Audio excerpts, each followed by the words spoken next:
గమ్యమే లేని ఓ బాటసారిని, నీతో ఉన్నాను భయపడకు అన్నావు. గమ్యమే లేని ఓ బాటసారిని, నీతో ఉన్నాను భయపడకు అన్నావు.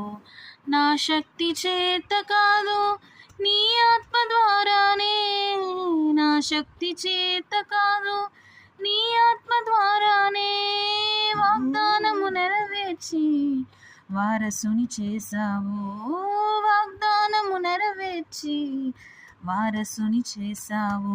యేసయ్యా యేసయ్యా నా యేసయ్యా, యేసయ్యా యేసయ్యా నా యేసయ్యా. నీతో గడిపే ప్రతి క్షణము ఆనంద బాష్ప